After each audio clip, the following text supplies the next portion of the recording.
आज पृथ्वी, आकाश, वायुमंडल विकराल विभीषिका का रूप धारण कर चुके हैं। प्रकृति मानो विध्वंसक तांडव पर उतर आई है। ममता से हमें अन्न धान्य परोसने वाली, सुहावनी ऋतुओं से हमें सहलाने वाली प्रकृति माँ आज क्यों रौद्र रूपा संहारक चंडिका बन गई है? इतना ही नहीं, प्रकृति का बर्बरता से दोहन करने वाला मानव आज कपट और वैमनस्य की कंटीली झाड़ियों में उलझ चुका है। मनुष्य आपाधापी की निकृष्ट मनःस्थिति के दलदल में गर्दन तक फंस चुका है। प्रतिशोध का वर्चस्व सर्वत्र है। कहने का भाव कि बदले की भावना सभी के भीतर समाहित हो चुकी है। आज मानवीय संस्कृति जीवन मरण के दोराहे पर आ पहुंची है। सारा विश्व पतन के रसातल में डूबने को तत्पर खड़ा है। एक और सर्वनाश अट्टहास कर रहा है तो दूसरी ओर मानवता सहमी खड़ी है। ऐसी विकराल परिस्थितियों के भीतर हमारे ऋषियों के द्वारा पूर्व समय में उद्घोषित हुई वो प्रेरणा फिर से गुंजायमान हो उठती है। कुर्वन्तो विश्वमार्यम, आओ सारे विश्व को आर्य बनाएं। कहने का भाव कि सभी को श्रेष्ठ और सुसंस्कृत बनाएं। रूस में जहां वर्गवाद का नारा लगाया गया, workers of the world unite, संसार के मजदूरों एक हो जाओ, लेकिन इस नारे के रौरूप नाद में अन्य वर्ग सहम कर रह गए। अगर इटली में चले तो इटली में फॉसिस्टवाद की ओर से एक नारा उद्घोषित किया गया, एवरीथिंग फॉर द स्टेट, सब कुछ राज्य के लिए है। तुम्हें अपना सर्वस्व अपने राज्य के लिए अर्पित करना होगा। इस नारे के द्रुत क्रांति चक्र में भोली भाली जनता पेरी गई। जर्मनी की ओर बढ़े तो वहां एक नारा बुलंद किया गया, एवरीथिंग फॉर द नेशन, तुम्हारा सब कुछ देश के लिए है, राष्ट्र के लिए है। लेकिन इसमें एक तंत्र को स्थापित करने की कुटिल भावना अंतर्निहित थी और इसी कुटिल भावना के कारण वहां की जनता त्राही त्राही कर उठी। अब दूसरी ओर आर्यव्रत की अध्यात्ममयी पुण्य स्थली भारत से परक कल्याण की वेद ध्वनियां झंकृत हुई। कुर्वन्तो विश्वमार्यम, किसी एक व्यक्ति या वर्ग की बात यहां नहीं की गई, अपितु सारे विश्व को श्रेष्ठ और उत्तम बनाने की बात की गई है। कारण क्या है? कारण यह कि यह देव संस्कृति है।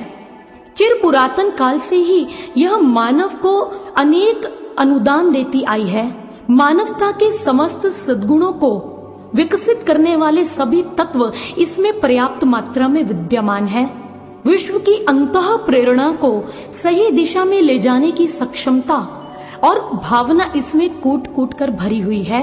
इसीलिए अपनी श्रेष्ठतम स्वरूप, उच्च स्तरीय उद्देश्यों और महान सिद्धांतों एवं सार्वभौम रूप के कारण इसे विश्व स्तर पर श्रेष्ठतम संस्कृति की संज्ञा मिली है। यह मनुष्य को देवता बनाती है, अतः देव संस्कृति कहलाती है। भारतीय संस्कृति भारत के लिए ही नहीं वरन समग्र विश्व कल्याण के लिए है। भ्रात्राः मनुजाः सर्वे स्वदेशो भुवनत्रयम्, अर्थात इस धरती पर रहने वाले सभी मनुज आपस में भाई भाई हैं और यह धरती हमारा भुवन, हमारा घर है। ऐसा विचार करने वाला भारतवासी विश्व हित को दृष्टि पथ में रखकर ही कार्य करता आ रहा है। भारत भूमि सदा से संसार के अनेकों क्षेत्रों से आने वाले मानव समुदायों को आलिंगन में लेने के लिए बाहें फैलाए खड़ी रही है। विश्व में कहीं भी जो भद्र है, श्रेष्ठ, उत्तम और शुभ है, वह मुझ में आ जाए, ऐसा यहाँ के वैदिक ऋषि उद्घोष करते रहे हैं। आनो भद्राः कृत्वो यन्तो विश्वताः, श्रेष्ठ विचारों को सभी दिशाओं से ग्रहण करो और उनसे मिलने वाली प्रेरणाओं के रंग भरकर अपने जीवन को सुंदर और सरस बनाओ। जिस प्रकार से पेड़ की जड़ें चारों दिशाओं में फैलकर पोषक तत्वों को ग्रहण करती हैं, ठीक उसी प्रकार से हमें भी चारों दिशाओं से शुभ विचारों को एकत्रित कर अपने व्यक्तित्व का निर्माण करना चाहिए। और हमें यह भी स्मरण रखना चाहिए कि उत्तम विचारों का संबंध ना तो मानव के बाहरी रंग रूप से होता है, ना उसकी आयु से, ना विद्या से और ना ही बुद्धिमत्ता से।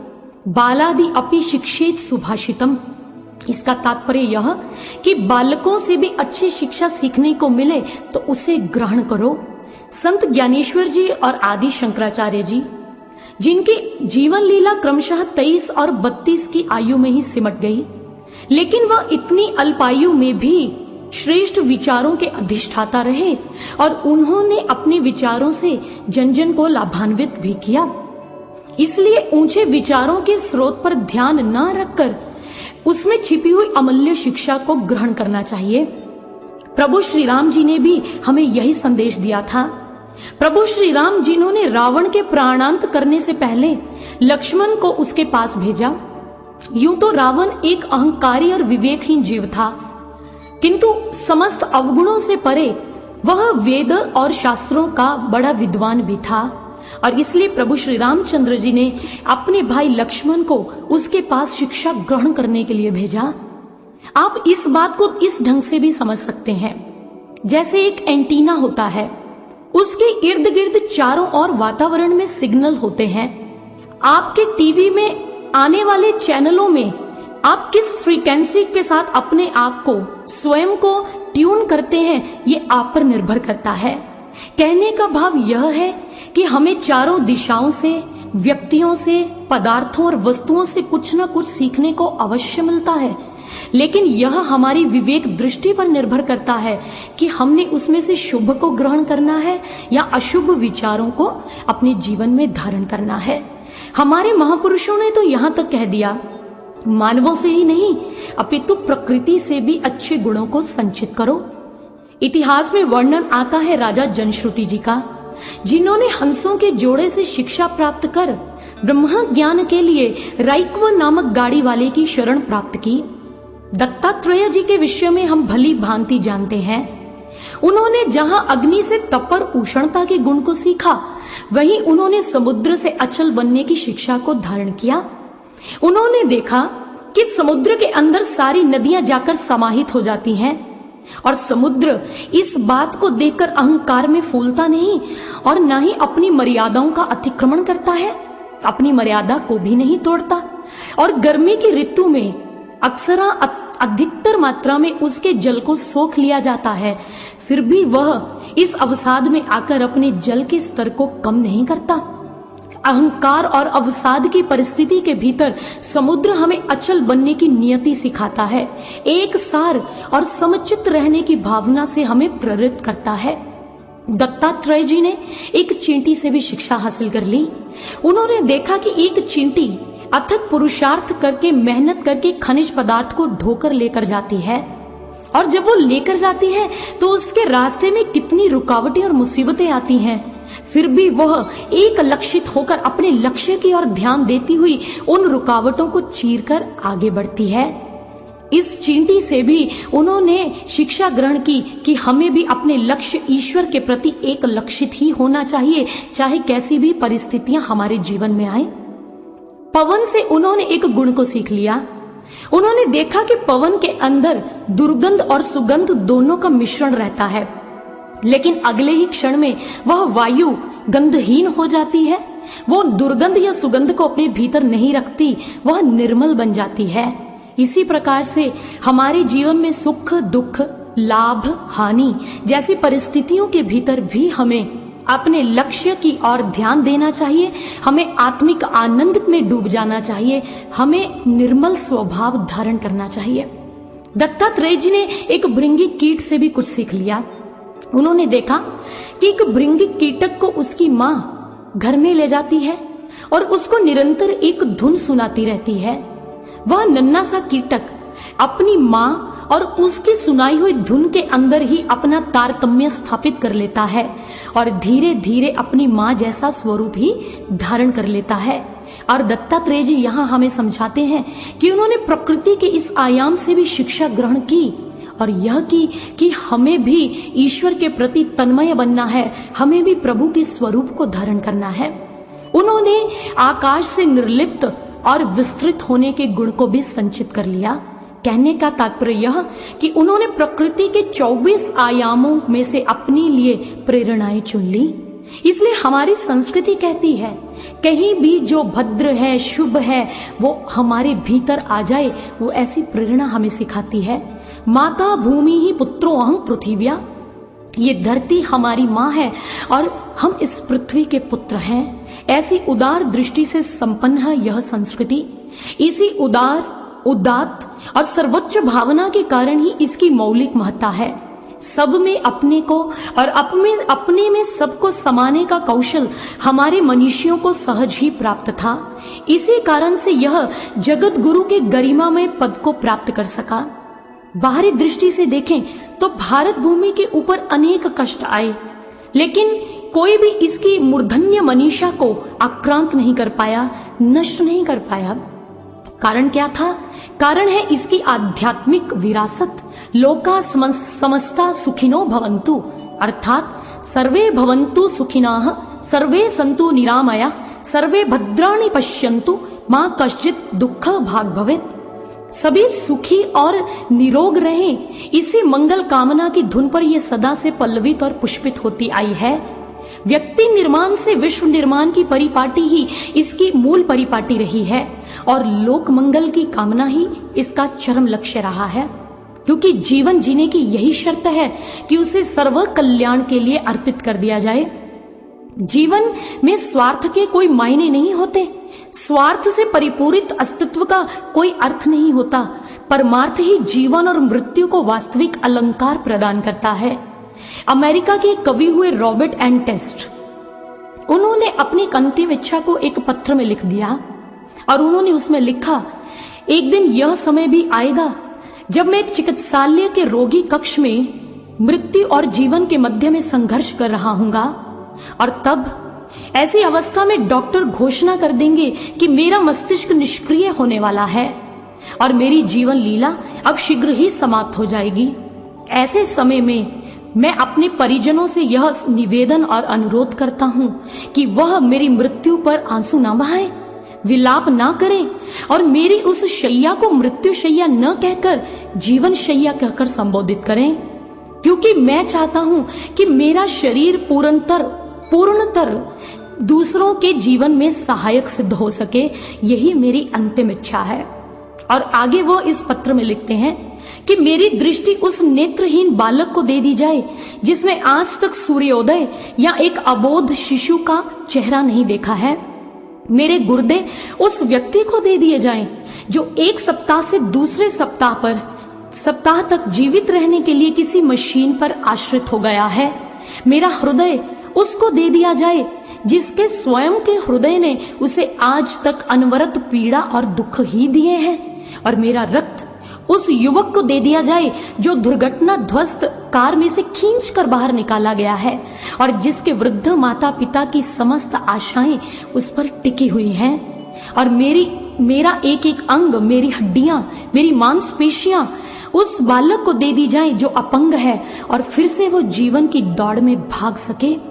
इसलिए मेरे अवशेषों को जलाने के बाद जो भस्म बनती है उस भस्म को सारी हवा में बिखेर दिया जाए ताकि उससे सुंदर फूल विकसित हो सकें, खिल सकें। अगर कुछ दफनाना चाहते हो तो मेरी बुराइयों को, मेरे विकारों को और मेरे अवगुणों को दफना देना और मेरी आत्मा को ईश्वर में समाहित होने का अवसर प्रदान करना, यही मेरी अंतिम इच्छा है। गुरुदेव सर्वश्री आशुतोष महाराज जी कहते हैं, जिसने परमार्थ को ही अपना स्वार्थ बना लिया हो वही मनुष्यता को मंडित करता है और यही उसकी मनुष्यता का महिमा गायन हुआ करता है। इसीलिए हमारी रत्न गर्भा देव संस्कृति के अंदर ऋषि दधीची जी का वर्णन आता है, जिन्होंने पर कल्याण की भावना से पराभूत होकर अपनी अस्थियों तक का उत्सर्ग भी कर दिया। राजा शिवी जो कि भक्त वत्सल थे और एक पक्षी के प्राण बचाने के लिए अपने शरीर की बोटी बोटी कटवाने में भी नहीं हिचकिचाए। मां कुंती, ये नाम तो आपने अवश्य सुना होगा, जिन्होंने एक ब्राह्मण पुत्र की रक्षा करने के लिए अपने पुत्र को प्राणों की बलि देने के लिए भी प्रोत्साहित किया। आपने नाम सुना होगा राजा मूर्ध्वज का, जिन्होंने पर कल्याण की भावना से वशीभूत होकर अपने पुत्र को भी बलि के लिए अर्पित कर दिया। इसलिए हमारी संस्कृति सदा से लोक मंगल की कामना से ही परिपूरित रही है और भूलोक से अंतरिक्ष लोक तक की सुख की कामना करने वाला भारतवासी सदा से ही वनस्पति, औषधि, पक्षी, पशु, जीव जगत, पृथ्वी, आकाश, व्यक्ति, देश और समस्त विश्व की शांति सौख्य की कामना करता रहा है। इसीलिए यह एक अक्षुण्ण संस्कृति के रूप में उभर कर हमारे आगे आई है, जिसके आदर्श स्वरूप ने पूरे विश्व के समक्ष एक आदर्श प्रस्तुत कर दिया है। पेरिस विश्वविद्यालय के प्रोफेसर और दार्शनिक हुए हैं लुई टिलाउजी। उनका मत है कि भारतीय संस्कृति आज भी संपूर्ण विश्व का मार्ग प्रशस्त कर सकती है। ऐसी सक्षमता आज भी उसके भीतर है। उन्होंने आगे कहा कि जीवन जीने की कला और परस्पर संबंधों की गरिमा का सुंदर और इतनी सुंदर आचार्य संहिता विश्व की किसी दूसरे धर्म या संस्कृति में नहीं पाई जाती जो भारतीय संस्कृति में देखने को मिलती है। इसलिए यह संस्कृति अध्यात्म आधारित होने के कारण सारे विश्व के लिए प्रेरणा का एक स्रोत है। सूर्य की ऊर्जा, वायु की सरसता और बादलों की सजीवता बनकर ये सदा से मानवों के लिए ही नहीं वरन समूचे जीव जगत के लिए भी कल्याण की भावना से भरी रही है।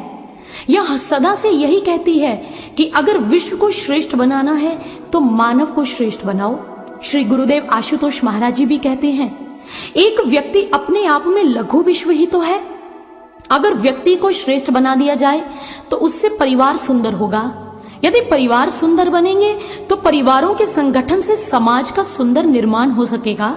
समाज सुंदर बनेगा तो देश की नींव सुदृढ़ हो जाएगी। अगर राष्ट्रों की नींव सुदृढ़ होगी तो विश्व अपने आप उत्कृष्टता को प्राप्त कर जाएगा, अर्थात श्रेष्ठ बन जाएगा।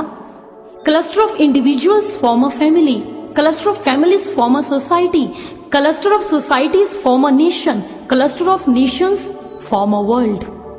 इसलिए एक बार समाज चिंतक खोरी लाइन जो कि एक मेले में गए और उस मेले में ऊंचे चरखी वाले झूले पर झूलने लग पड़े। जैसे उस झूले में झूलते झूलते वो एक ऊंचाई पर पहुंचे, तब उन्होंने उस सिरे से नीचे धरती पर देखा।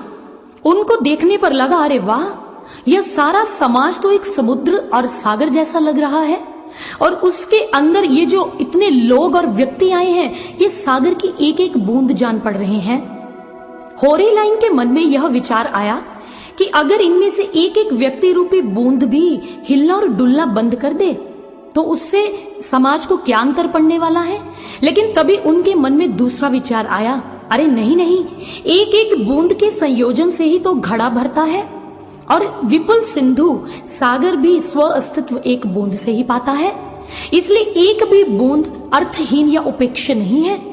एक एक व्यक्ति का समाज के निर्माण के लिए बराबर का सहयोग है। ठीक ये उस प्रकार है जैसे एक शरीर हुआ करता है। देह तंत्र के अंदर सारे अंग और अवयव होते हैं। सभी अंग मिलजुल कर देह का पोषण करते हैं। जैसे हाथ निवाले को उठाकर मुख में डालता है, दांत उसको चबाने का कार्य करते हैं, जीभा उसको पीछे धकेलती है, उदर उसको पचाता है और हृदय हमारे शरीर में रक्त को बांटता है। सभी अंग मिलकर शरीर के पोषण के लिए श्रम और पुरुषार्थ करते हैं और जो भी रक्त या ऊर्जा उत्पादित होती है उसका उपभोग सभी मिल बांटकर करते हैं। अगर कोई शरीर का अंग तर्क करने लग जाए कि मेरे पुरुषार्थ का फल दूसरे अंग को क्यों मिले, तो सोचिए शरीर की क्या हालत हो जाएगी। स्वामी राम तीर्थ जी भी कहते हैं, मान लीजिए आपका दाहिना हाथ तर्क करने लग जाए, अरे मैं निवाले को उठाकर मुख में डालता हूँ, सबसे अत्यधिक पुरुषार्थ मैं करता हूँ और मेरे श्रम से अर्जित जो ऊर्जा है उसको शरीर के बाकी अवयव क्यों धारण करें। नहीं नहीं, अब की बार मैं इस पोषक पदार्थ को उठाकर मुख में नहीं डालूंगा, अपितु इंजेक्शन के माध्यम से अपनी चर्म और चमड़ी के अंदर ही उस पदार्थ को उड़ेल लूंगा। तो सोचिए तब शरीर की क्या दशा हो जाएगी। शरीर के साथ क्या वो दाहिना हाथ निरोग रह पाएगा? बिल्कुल भी नहीं। जो शरीर की दशा होगी वही उस अंग की दशा होगी। ठीक ऐसे ही समाज एक देह है, एक शरीर है और प्रत्येक व्यक्ति उसका एक एक अंग है। यही बात अरस्तु जी ने भी कही, man is a social animal, मनुष्य एक सामाजिक प्राणी है। समाज रूपी उद्यान के भीतर ही मनुष्य का, व्यक्ति का पल्लवन और पुष्पन होता है। यदि समाज न होता तो मानव मानव न होता। और समाज का अगर हम उत्कर्ष चाहते हैं उसे श्रेष्ठ बनाना चाहते हैं, तो उसके प्रत्येक घटक पर कार्य करना पड़ेगा। और उसका प्रत्येक घटक है व्यक्ति, इंसान। और जब एक मानव श्रेष्ठ बनता है, देवतुल्य होता है, तो यकीन मानिए यह सारा विश्व अपने आप ही श्रेष्ठ और स्वर्गतुल्य बन जाता है। लेकिन विडंबना की बात यह है, आज के समय में मानव बंधुत्व, भाईचारा और सौहार्द की सुंदर भावनाओं को विस्मृत कर चुका है। इतना ही नहीं, आज के समाज के परिवेश में बहुत सारी कुत्सित भावनाओं का बोलबाला है, जैसे हिंसा, वैमनस्य, कपट, धोखा। बहुत सारी ऐसी भावनाएं हैं जो सर्वत्र समाज में फैली पड़ी हैं। मानव अधःपतन को प्राप्त हो रहा है। अथर्ववेद में हमारे ऋषियों ने कहा, उद्यानं ते पुरुष नावियानं जीवांतुं ते दक्षतातिं कृणोमि आहिरोहेम ममृतं सुखं रथमथ जिर्विर विदत्वा वदसी। अर्थात हे पुरुषार्थी पुरुष, तू स्वभाव से ऊर्ध्वगामी है, अधोगामी नहीं। तुझे परमात्मा ने अपने जीवन को सफल बनाने के लिए पूर्णतः समर्थ बनाया है। इसलिए प्रभु द्वारा प्रदत्त उनके कृपामय रथ पर आनंद पूर्वक बैठकर तुम अपनी यात्रा को निर्विघ्न पूरा करो। और यदि वृद्धावस्था में शरीर में तुम्हें शिथिलता का अनुभव होने लगे, तब अपनी वाणी से दूसरों का मार्गदर्शन करते हुए कल्याण के मार्ग पर तुम आगे बढ़ते जाओ। और उन्होंने कहा, मनुष्य दुर्गुणों में ना धसो तुम, है ऊंचा उठने में गौरव तुम्हारा, छिपी है जो तुम्हारे अंतःस्थल में, जरा उन शक्तियों का लो सहारा। प्रभु के उस सुधामय रथ पर आओ, निर्विघ्न नित्य आगे बढ़ते जाओ। वृद्धावस्था में जब तन क्षीण होवे, ध्यान रहे मन ना दीन होवे। तुम अपनी वाणी से प्रवाह भर दो, सबके मन में नया उत्साह भर दो। अन्य के पथ का बन दीपक जलो तुम, सनातन मार्ग पर अब बढ़ते चलो तुम, सनातन मार्ग पर अब बढ़ते चलो तुम। मानव का जन्म उत्कृष्टता को प्राप्त करने के लिए हुआ है। श्रेष्ठ बनने के लिए ही हमें इस पृथ्वी लोक पर ईश्वर की ओर से भेजा गया है, क्योंकि मानव उस परम कलाकार परमात्मा की सर्वोत्तम कृति है। प्रभु ने उसके भीतर अनंत जीवंत संवेदनाओं और भावनाओं का सागर भी गर्भित किया है। अलंकृत प्रेरणाओं और कला निधि का अक्षुण्ण भंडार ही मानव की मौलिक संपत्ति होती है। लेकिन दुख की बात यह है, अपनी नित्य प्रति की व्यस्तताओं के चलते हुए मानव अपने भीतर की इस अमूल्य संपदा से प्रायः अनभिज्ञ ही रह जाता है। यदि हम अपनी सोई हुई शक्तियों को जान लें, तो हम ऊंचाइयों को छू सकते हैं, हम महान बन सकते हैं। जैसे आग पत्थर के अंदर छिपी होती है, बस उसे प्रकट करना पड़ता है। बांस में बांसुरी छिपी है, उसे प्रकट करने का शिल्प आना चाहिए। धरती के नीचे बहुत कुछ दबा हुआ है, धातुएं, खनिज पदार्थ, अन्न, रत्न, बहुत कुछ है। लेकिन उसकी खोज करने की जो कला है, अगर किसी को आए तभी तो बात बने। ठीक ऐसे ही हमारे भीतर भी प्रभु ने अनंत संपदाओं को डाल रखा है, लेकिन मानव उससे अनभिज्ञ है, उससे परिचित नहीं है। यजुर्वेद में भी भगवान की वाणी हमें संबोधित करते हुए कहती है, अंतस्ते दधामि द्यावा पृथ्वी ददामि यंतरूर्वा अंतरिक्षम सजूर्दे वैश्वरैहि परैश्च अंतर्योमे मघवन्वद्रियस्व। अर्थात हे देव मानव, मैंने तेरे भीतर समस्त ब्रह्मांड के तत्वों को समाहित कर रखा है। बस तू अपने अतुलित गौरव को पहचान और उसका साक्षात्कार कर। और इतना ही नहीं, अपनी दिव्य शक्तियों से अनुकूलता स्थापित करते हुए तू परमानंद का भोग कर। और इसीलिए यह बात कही गई कि हे मानव, तू सावधान होकर सुन गुण वचन मेरा, सारे तत्वों से ब्रह्मांड के भरा हृदय मैंने तेरा। क्या यह गेंद से पृथ्वी है और क्या 2 घूंट समंदर है, अंतिम पग तक पूर्ण सृष्टि ही फैली तेरे अंदर है। दृढ़ प्रतिज्ञ हो, अब तुझे अपना अतुलित गौरव पाना है, बन के अनुकूल दिव्य शक्तियों से परे काल के जाना है। अब अपने शरीर के पहियों को मत बोझ पाप का ढोने दे, परमानंद की मुक्त पवन में स्वयं को शीतल होने दे, परमानंद की मुक्त पवन में स्वयं को शीतल होने दे। इसी बात को पलटू जी भी बहुत सुंदर ढंग से कहते हैं, काया माहे सृजनहार, काया माहे ओंकार, काया माहे है आकाश, काया माहे धरती पास, काया माहे पवन प्रकाश, काया माहे नीर निवास, काया माहे शशिहर सूर, काया माहे बाजे दूर। वो कहते हैं कि इस सीमित पिंड के अंदर असीमित ब्रह्मांड विद्यमान है, असीमित ब्रह्मांड लीला रथ है, बस उसको प्रकट करने की आवश्यकता है। यही बात स्वामी विवेकानंद जी कहा करते थे, हे मनुष्य, अपने आप को कोसना बंद कर दो, बस अपने भीतर की शक्तियों को पहचान लो, तुम उनसे अवगत हो जाओ।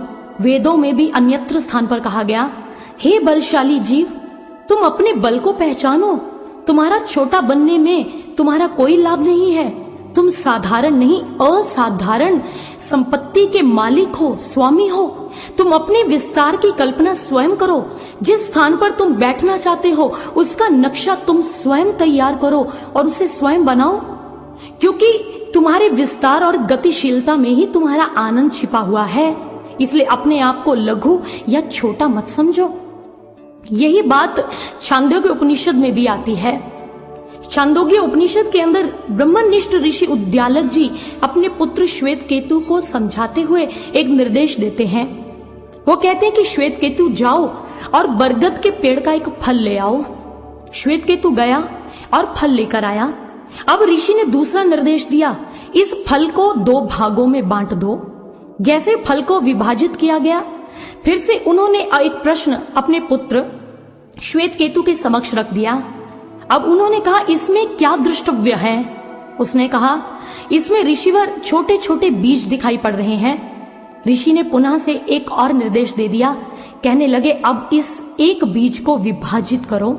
जैसे ही उसको 2 भागों में बांटा गया, उन्होंने अब फिर से प्रश्न करते हुए पूछा, किम अत्र पश्यसि, अब तुम इसमें क्या देखते हो?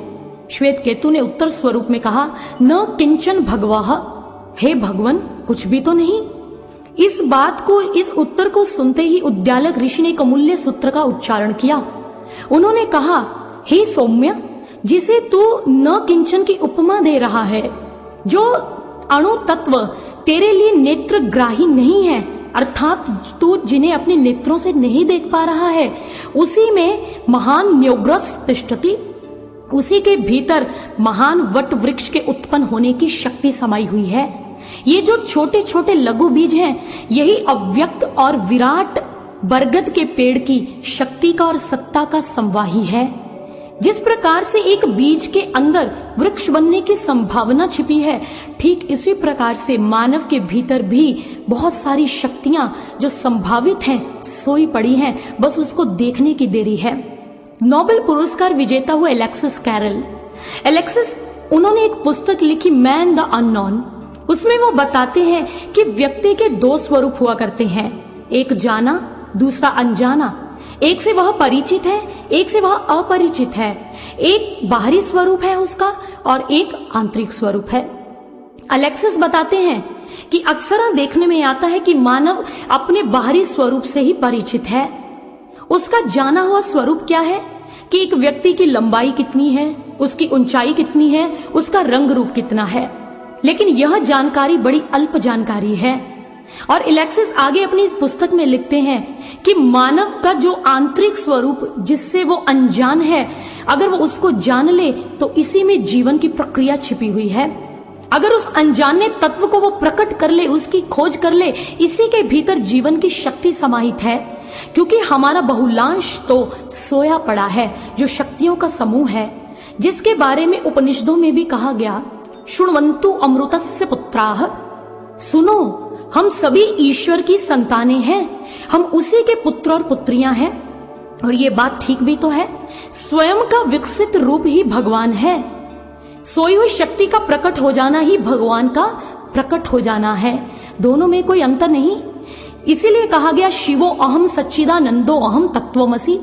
वेदांत का प्रत्येक महाकाव्य इसी बात की ओर इशारा करता है कि हमारा परिष्कृत स्वरूप ही भगवान है। जैसे हीरे और कोयले में कोई अत्यधिक भेद नहीं होता, कुछ उनके एलिमेंट्स और कुछ एकाध उनके जर्रों में ही अंतर पड़ता है, यूं तो हीरा और कोयला एक ही स्वरूप हुआ करते हैं। ठीक ऐसे ही आत्मा और परमात्मा भी अभिन्न है। यदि आत्मा माया ग्रसित है तो परमात्मा उससे विमुक्त है। आत्मा यदि अणु है तो प्रभु विभु है। आत्मा अगर ससीम है तो परमात्मा असीम है। ये तो वह बात है, जैसे एक बार एक व्यक्ति सागर के तट पर पहुंचा।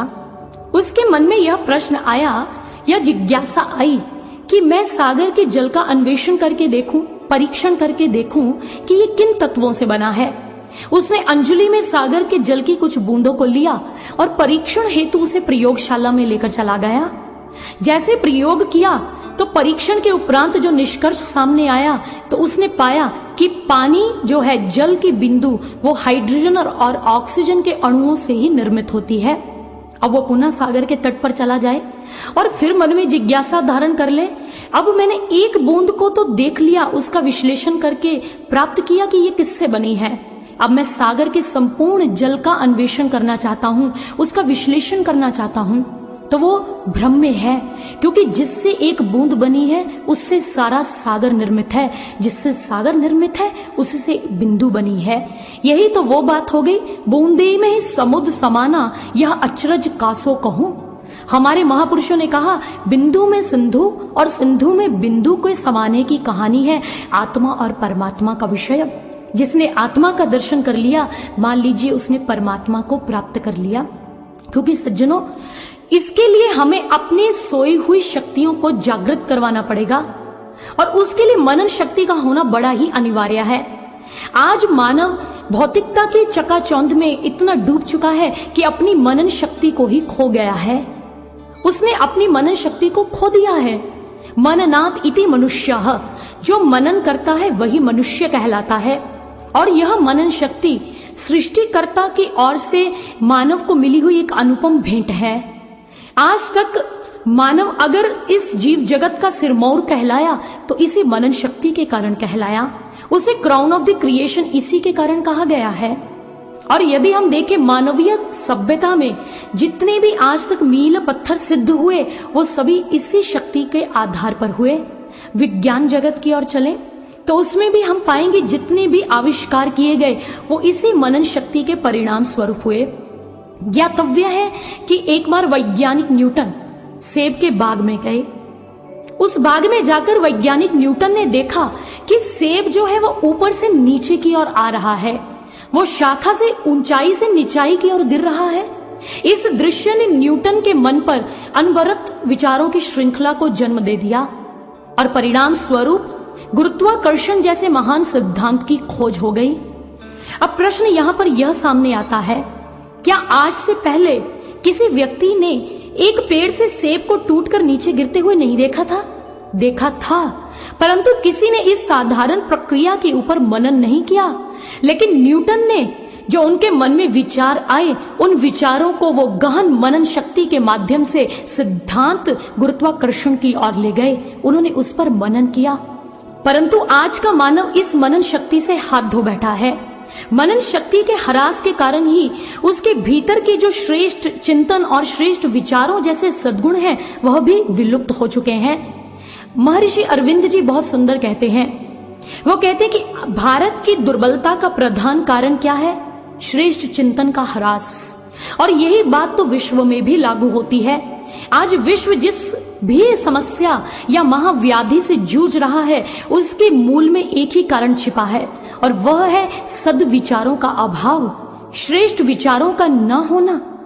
क्योंकि जहां कुविचार होते हैं एक स्वस्थ व्यक्ति भी रोगी बन सकता है, विद्वान भी मूढ़ हो सकता है।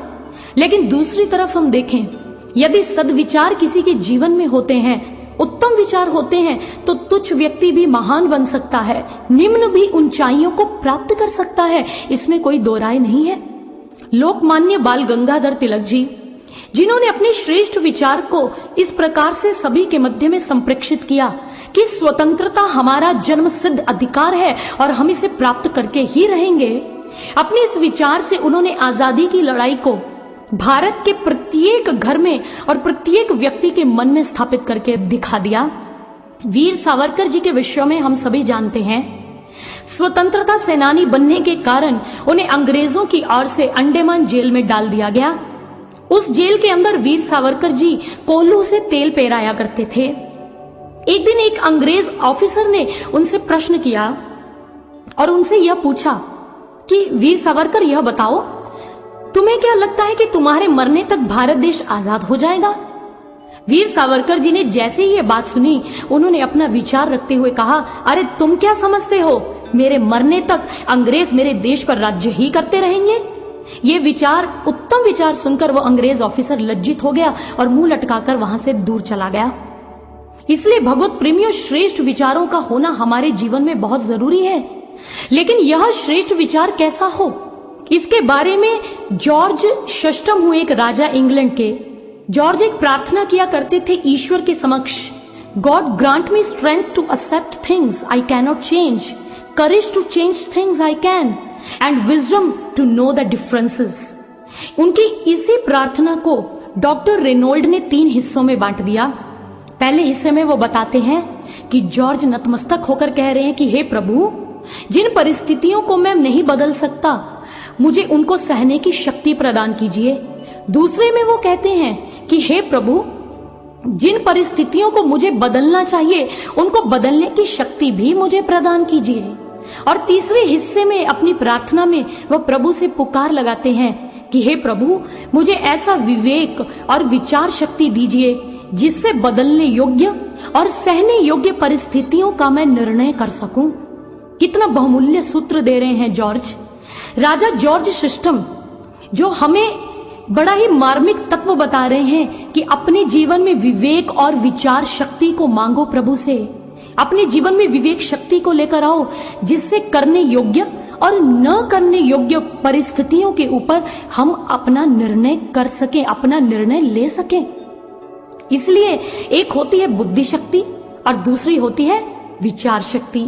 बुद्धि शक्ति जिसका संबंध हमारे मस्तिष्क से है और हमारे दिमाग का संबंध हमारे शरीर से होता है। इस शक्ति के माध्यम से आप डॉक्टर, वकील, अध्यापक, इंजीनियर और कलाकार तो बन सकते हैं, लेकिन आज की ज्वलंत समस्याओं से बाहर निकलने के लिए सही और गलत का निर्णय करने की शक्ति इस बुद्धि शक्ति के अंदर नहीं है। ये तो मात्र विचार शक्ति से ही प्राप्त हो सकती है। और विचार शक्ति क्या है? यह तत्व ज्ञान से जागृत होती है और इसका संबंध आत्मा से होता है। जब एक गुरु आपके जीवन में आता है, वह तत्व ज्ञान के माध्यम से इसको जागृत कर विवेक में परिणत कर देता है। और इसीलिए गोस्वामी तुलसीदास जी ने भी कहा, बिन सत्संग विवेक न होई, राम कृपा बिन सुलभ न सोई। बिन गुरु और संत के कृपा से ऐसा विवेक हमारे जीवन में नहीं आ सकता। इसलिए कहा गया कि विजडम और विवेक क्या है? Wisdom is a power of discrimination to determine what is wrong and what is right. In the absence of this power, one is unable to decide the right course of action. And there is vast difference between the intellect and the wisdom. Intellect can be developed by acquiring knowledge from newspaper, email, media, books, and various other external sources. But wisdom is not the subject of books and theories. Wisdom develops only when one gets attached to his soul, his base level, which is the Supreme Lord. This in turn can happen with the grace of a perfect master who imparts a true knowledge to the seeker and reveals a divinity within. When one attains direct perception of Lord with the abode of his heart, his wisdom develops and his soul learns to discriminate. Then he is able to listen his soul's voice, which acts as the perfect guide, taking him in the right direction. इसलिए सज्जनों, विवेक आत्मा से संबंधित है और तत्व ज्ञान के द्वारा ही प्रकट होता है। जब एक पूर्ण गुरु की शरण में जाकर आप ईश्वर का दर्शन स्वतः ही अपने अंतःकरण में करते हैं, तब ऐसा विवेक जागृत होता है जो आपका मार्ग निर्देश करता है उन परिस्थितियों में जब आप उचित और अनुचित में विभेद नहीं कर पाते, जब आप सही मार्ग और गलत मार्ग का चुनाव नहीं कर पाते। ये ऐसी विवेक शक्ति और विचार शक्ति गुरु की कृपा से तत्व ज्ञान से ही जागृत होती है। फिर हमारे मन में श्रेष्ठ चिंतन और श्रेष्ठ विचार उदय होने शुरू हो जाते हैं। मन, जिसे विचारों का समूह कहा गया। आइए मन के विषय में कुछ जानते हैं। तर्क संग्रह में अन्नम भट्ट जी कहते हैं, सखाद्युपलब्धि साधना मिनिंद्रियं मनाह, अर्थात सुख और दुख जैसे आंतरिक भावों को अनुभव करने वाली इंद्रिय मन है। आदि शंकराचार्य जी बताते हैं, मनो नाम महाव्याघ्रो विश्यारण्य भूमिषु चरत यत्र न गच्छन्तु साधवो ये मुमुक्षवः। वो कहते हैं कि मन एक भयंकर व्याघ्र की तरह विषय रूपी वन में विचरण करता रहता है। इसलिए जो साधक मोक्ष की इच्छा चाहते हैं, मोक्ष की इच्छा रखते हैं, उन्हें मन की चंचलता की ओर कभी ध्यान नहीं देना चाहिए। गुरु वशिष्ठ जी भी प्रभु श्री राम जी को मन के चंचल होने के विषय में कहते हैं, नेह चंचलता हीनं मनाह क्वचन दृश्यते। वो कहते हैं कि हे राम, मैंने चंचल विहीन मन तो कहीं भी नहीं देखा है। जिस प्रकार से अग्नि का धर्म उष्णता देना है, ठीक उसी प्रकार से मन का धर्म, मन का स्वभाव चंचलता ही है। यही बात भगवान श्री कृष्ण जी से अर्जुन भी कहता है। उनके सम्मुख खड़ा होकर कहता है, चंचलं ही मना कृष्ण प्रमाथि बलभद्रुडम तस्याहं निग्रहं मन्ये वायुरीव सुदुष्करम। हे कृष्ण, ये मन तो बड़ा चंचल है, एक प्रबंधन की तरह। जब एक प्रबंधन आंधी आती है तो उसको कोई भी नहीं रोक पाता। उसके द्वारा जो वस्तुएं ध्वस्त कर दी जाती हैं और उसके रुकने के बाद ही उनका पुनर्निर्माण किया जा सकता है। ये मन बड़ा ही चंचल है। ये मन इतना चंचल है कि यदि गुरुजी आपको दर्शन का पाठ पढ़ा रहे हैं, गणित का अध्यापक आपको कक्षा में गणित का सवाल समझा रहा है, तो ये मन इतनी तेज गति से चलता है कि संसार के सबसे तेज चलने वाले पदार्थों से भी द्रुत गति इसकी है। और पलक झपकते ही आपको देश और विदेशों की सैर करवाने लग जाता है। कहां गया दर्शन का पाठ और कहां रह गया गणित का सवाल? सब छूमंतर हो गया। इसीलिए कबीर जी की वाणी में बड़ी सत्यता है। माला तो कर में फिरे, जीभ फिरे मुख माही, मनवा चहु दिसी फिरे, यह तो सुमिरन नाही। मन दाता मन लालची, मन राजा मन रंक, जो यह मन हरि सो मिले, हरि मिले निशंक। कबीर जी की बात में कितना सत्य छिपा हुआ है। और वह इसी मन की चंचलता के विषय में कहते हैं कि अगर आप इस मन को अधोगामी से ऊर्ध्वगामी बनाना चाहते हैं तो श्री हरि का संग कर लीजिए। जैसे तेल की धारा को एक पात्र से दूसरे पात्र में डालते समय वह अविच्छिन्न रूप में गिरती है, ठीक ऐसे ही जब मन एक दिशा से ईश्वर की दिशा में, भौतिक पदार्थों से अध्यात्म की ओर लग जाएगा तो ये मन अपने आप ही श्रेष्ठ चिंतन करने लग जाएगा और ऐसा मन ऊर्ध्वगामी मन कहलाता है।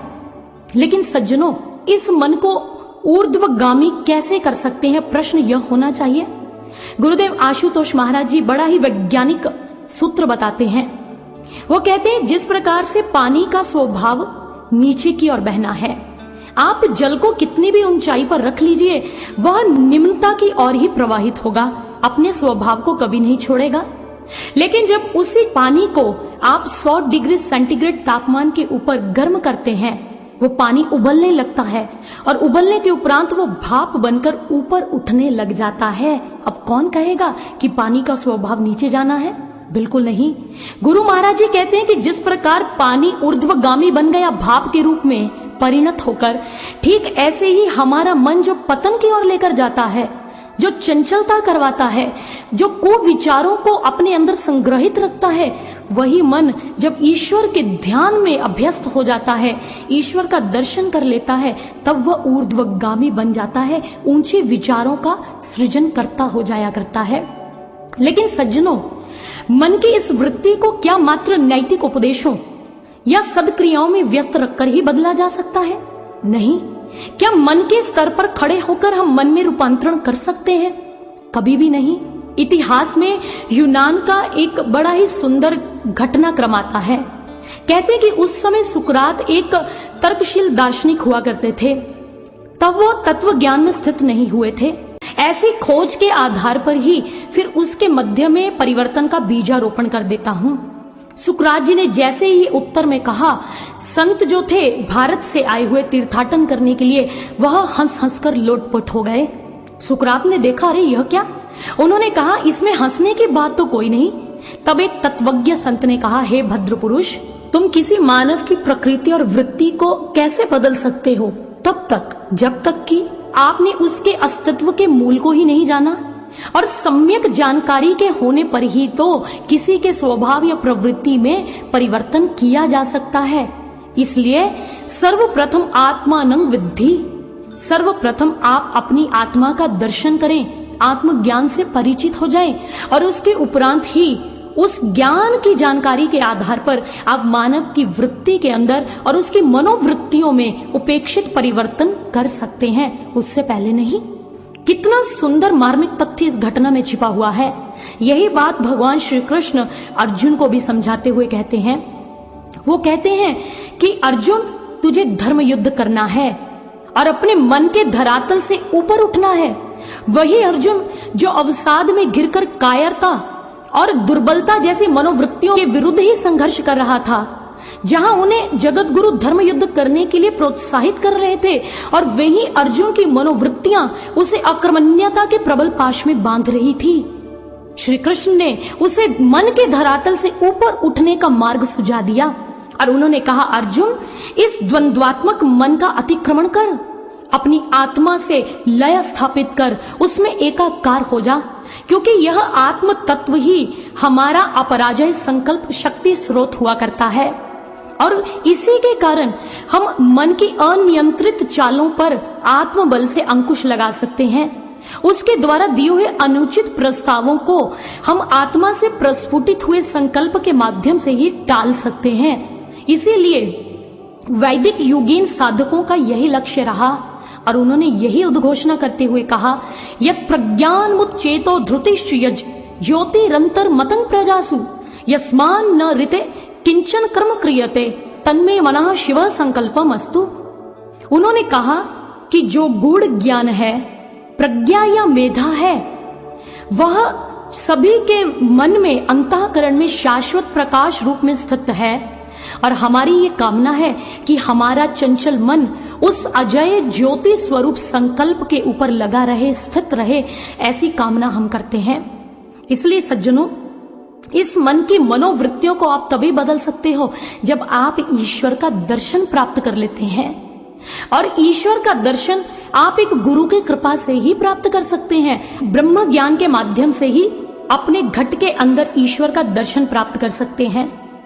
मन एक वाद्य यंत्र की तरह है।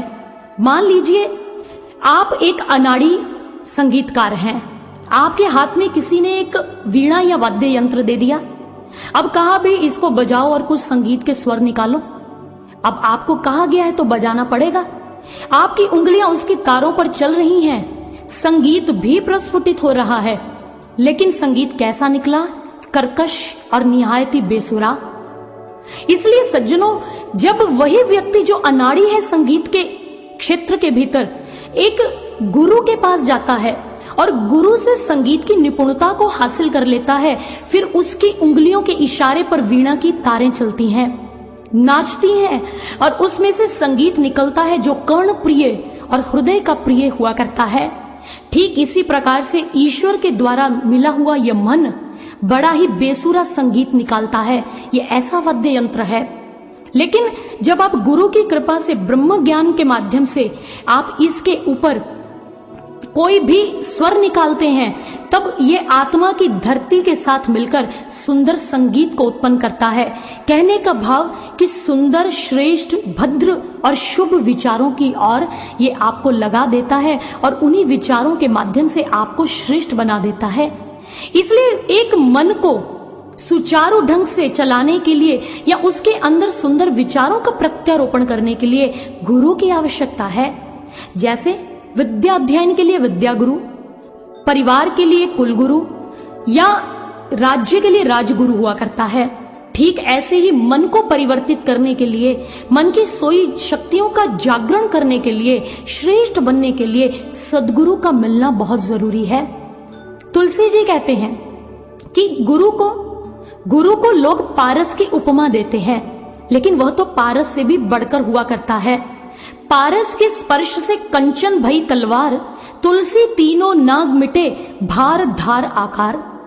वह कहते हैं कि आप पारस का स्पर्श जब लोहे को करवाते हो तो लोहा तो सोना बन गया, कंचन के रूप में परिवर्तित हो गया, लेकिन उसके स्वरूप में, आकार में, प्रकार में और उसके भार में कोई भी अंतर नहीं पड़ा। लेकिन गुरु ऐसा नहीं करता। गुरु अपने ज्ञान के माध्यम से हमारे मन का रूपांतरण कर सकता है, व्यक्ति का व्यक्तित्व बदल देता है, हमारे जीवन का आमूल चूल परिवर्तन करके दिखा देता है। वो तो इस विश्व के अंदर अपने नंगे चरण लेकर चलते हैं, और यही आवाहन करते हैं कि कांटों तक को भी यह कहते हैं कि आओ मेरी शरण में। उन कांटों को वह सहलाते नहीं, अपितु अपने ज्ञान के हथौड़े के माध्यम से उसके उस चुभीलेपन को हर लेते हैं। और इसलिए आगे तुलसी जी ने कहा, ज्ञान हथौड़ा हाथ लिए सदगुरु मिला सुनार, तुलसी तीनों मिट गए भार धार आकार। एक बार एक साधक ने दूसरे अपने मित्र को चिंता में डूबे हुए देखा। उसने पूछा, भाई तुम इतने चिंतित क्यों हो? पहले साधक ने दूसरे की बात सुनकर कहा, भाई इतना अंधेरा है, इतना अंधेरा देखकर किसका मन विचलित नहीं होगा, ये कैसे दूर होगा? दूसरे साधक ने कहा, अभी सूर्य उदय होगा, अभी देखना उसकी रोशनी से ये तम अपने आप तिरोहित हो जाएगा। पहले साधक ने फिर मुख लटकाकर कहा, नहीं भाई नहीं, तुम नहीं देख रहे? इतना रजत चांद और असंख्य तारे मिलकर भी अंधेरे को तिरोहित नहीं कर पा रहे हैं, तो तुम्हारा सूर्य क्या कर लेगा? दूसरे ने बड़ा मुस्कुराकर उत्तर देते हुए कहा, अरे भाई तुम भी नहीं जानते, तुम सूर्य की प्रकाश की प्रचंडता और प्रखरता से अभी तक परिचित नहीं हो। अभी देखना सूर्य की पहली किरण के फूटते ही, उदित होते ही ये तमिस्र अपने आप ही छट जाएगा, अंधेरा दूर हो जाएगा। ठीक ऐसे ही आज इस संसार के अंदर मानव को श्रेष्ठ बनाने के बड़े प्रयास किए जा रहे हैं। नवमंडल में छोड़े गए कृत्रिम उपग्रहों के माध्यम से भी श्रेष्ठ मानव का निर्माण नहीं हो सकता। उपार्जन की कला सिखाने वाले शिक्षालय या विद्यालय भी उत्तम मानव का गठन नहीं कर पा रहे हैं। वैज्ञानिक प्रयोगशालाओं के भीतर भी आप श्रेष्ठ मानवों का गठन नहीं कर सकते हैं। युगों युगों से श्रेष्ठ मानवों का गठन तो सदगुरु के हस्ततले होता आया है सज्जनों, सदगुरु के हस्ततले। इसलिए गुरु रूपी प्रकाश का होना, गुरु रूपी सूर्य का होना नितांत अनिवार्य है। इसलिए गुरु की शरण में जाएं। तुलसी इस संसार में 5 रतन है सार, साधु मिलन हरि भजन दया धर्म उपकार। संसार के अंदर 5 वस्तुएं सार रूप में कही गई, साधु मिलन हरि भजन दया धर्म और उपकार। ये 5 सद्गुण अगर मानव में आ जाए तो उसको जीवन का सार तत्व प्राप्त हो जाता है। लेकिन तुलसी जी कहते हैं कि जिसे अपने जीवन में संत मिल गया, साधु मिलन जिसका हो गया, वो भाग्यशाली है। कैसे? मकरंद मधुमक्खियां चूस लेती हैं। अब उस फूलों के रस को वो धीरे धीरे एकत्रित करते हुए शहद के रूप में परिणत कर देती हैं। अब फूलों का सार तत्व हमें शहद के रूप में प्राप्त हो गया। ठीक ऐसे ही गौ माता है, उनका सार तत्व क्या है? दूध। दूध में से ही हमें घी और मक्खन मिलता है। जिसे घी और मक्खन की प्राप्ति हो गई, समझ लीजिए उन्होंने गौ माता के सार तत्व दुग्ध का ही पान कर लिया, उसे ही प्राप्त कर लिया। ठीक ऐसे ही जीवन में दया धर्म उपकार, ये हरि भजन, ऐसे सुंदर सद्गुण कब आते हैं? जब आप जीवन के सार तत्व, जीवन का रहस्य प्रकट करने वाले, जीवन का आमूलचूल परिवर्तन करने वाले संत का संग कर लेते हैं, एक क्षत्रिय ब्रह्मनिष्ठ गुरु की शरण में चले जाते हैं। तब आपकी सोई हुई शक्तियां जागृत होती हैं, आप श्रेष्ठता की ओर बढ़ते हैं। आज गुरुदेव सर्वश्री आशुतोष महाराज जी कहते हैं, समाज श्रेष्ठ मानवों को खो चुका है। आज हमें श्रेष्ठ मानवों का गठन करना है, निर्माण करना है, ताकि समाज में श्रेष्ठ कार्य सिद्ध किए जा सके। दिव्य ज्योति जागृति संस्थान का विस्तृत आध्यात्मिक कार्यक्षेत्र एक ही शब्द जागृति पर आधारित है। यहां जागृति से भाव आत्मिक जागृति से है, और संस्थान का यह भी मानना है कि बाकी सब जागृतियां, चाहे वो व्यक्तिगत हो, पारिवारिक या समाज के स्तर से जुड़ी हो या विश्व के स्तर पर जुड़ी हो, वो सभी इसी आत्मिक जागृति रूपी केंद्र की ही परिक्रमा करती हैं। इसलिए यहाँ पर आत्मिक जागृति का अर्थ कोई मात्र कोरा शब्द नहीं है। इसका अर्थ है आत्म अनुसंधान, आत्मा का दर्शन, स्व से परिचित हो जाने की कला। और इस कला को, इस जीवन तत्व और प्राण तत्व को व्यक्ति, समाज, देश और विश्व के भीतर गुरुदेव श्री आशुतोष महाराज जी ब्रह्म ज्ञान जैसी सनातन प्रक्रिया के माध्यम से प्रतिरूपित कर रहे हैं। गुरु महाराज जी बताते हैं कि ब्रह्म ज्ञान ही आपके मन को शुभत्व की ओर लेकर जाएगा, और ब्रह्म ज्ञान मन का दमन नहीं करता, ये मन का रूपांतरण करके दिखाता है। इसलिए ब्रह्म ज्ञान की आधार भूमि पर ही मानव संस्कृति रूपी वृक्ष पल्लवित, पुष्पित और प्रफुल्लित होता है। तब मानव उसी उद्घोष की ओर बढ़ता है। कृण्वन्तो विश्वम आर्यम, सारे मानव समाज और विश्व आर्य बन जाता है। इसलिए भगवत प्रेमियों, आपसे यही कहना चाहेंगे कि आप श्रेष्ठ बनने के लिए, समाज और विश्व को आर्य बनाने के लिए उस ब्रह्म ज्ञान जीवन तत्व को प्राप्त करें। उसके लिए आप एक गुरु की शरण में जाएं, जो आपके घट में उसी समय ईश्वर का दर्शन करवा दे, सुंदर विचारों का संयोजन कर सके। और इसी मंगल कामना के साथ गुरु महाराज जी की प्रेरणा के द्वारा दिए हुए विचारों को मैं यहीं पर स्थगित करना चाहूंगी। बोलिए श्री सद्गुरु देव महाराज जी की जय, सच्चे दरबार की जय।